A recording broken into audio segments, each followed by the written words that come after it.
these machines, these are on the higher end. You're saying of about 10 grand a piece. Do you where do you source these things? Can you finance them? And how does purchasing work? Yeah, so you can finance them, you can purchase them.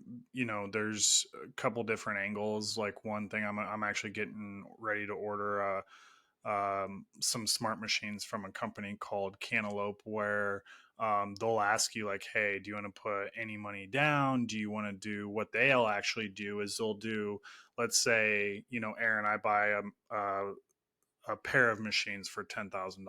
I'm just hypothetical here. They'll actually say, why don't we finance these over 12 months at whatever, 12 months divided by 10 grand, let's say $800 a month.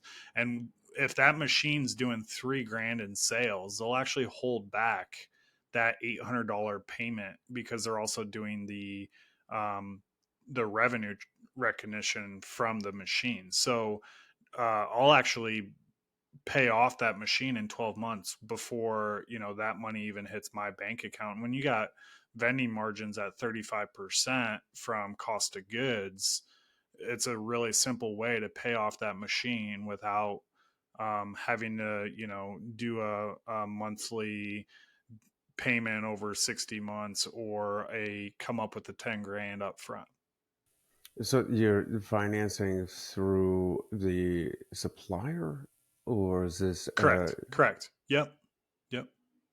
and what are you looking at for say monthly uh, uh, payments on that?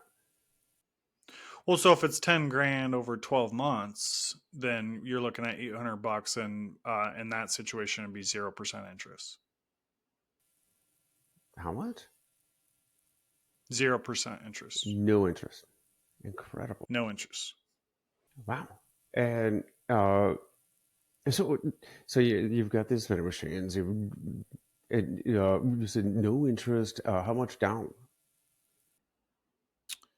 Uh Nothing. I'm not going to do any money down. That This is kind of the playbook I love to do, is find a really good location that's going to cash flow very well, and then do no money down with my equipment, and then try to pay them off within the first year. And then from like the back end on the tax side of things, I'm definitely not a tax expert, but this equipment has full depreciation in the first year.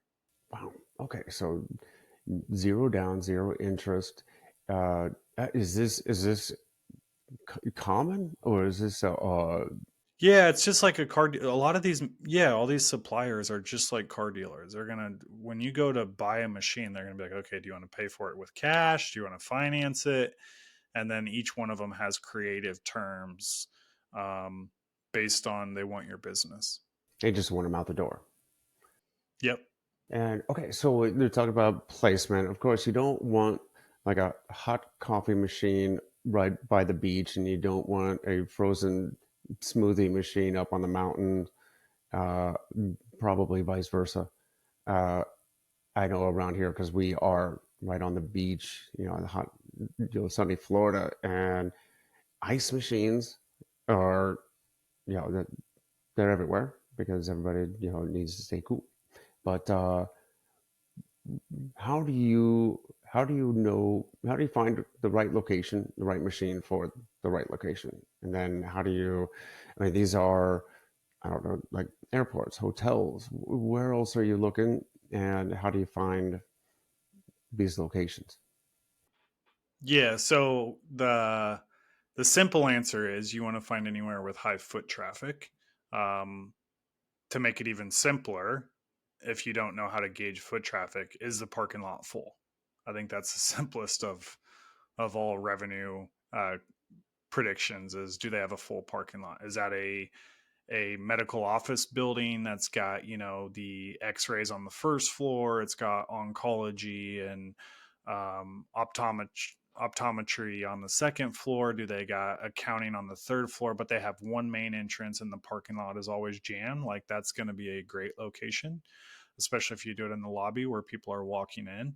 Obviously, airports are a good location, and that market's pretty well penetrated already. But the way we look at it is with foot traffic, kind of two different sections. You got places people live, so apartment complexes, condos, senior citizen homes, Hmm. and then you got places where people work. So you think of your I already talked about the medical office buildings, but think of the break rooms of any building that has 100+ employees. So whether that's a manufacturing plant that has shift workers that are working through the night, they got 3 shifts, they got people getting off at 7 a.m., they got people starting at 7 a.m., they got people getting off at 7 p.m., they got people starting at 7 p.m. Like those kind of places all have break rooms. And is the market saturated with vending machines? Absolutely. Vending machines have been around forever, but guess what? No one has really kind of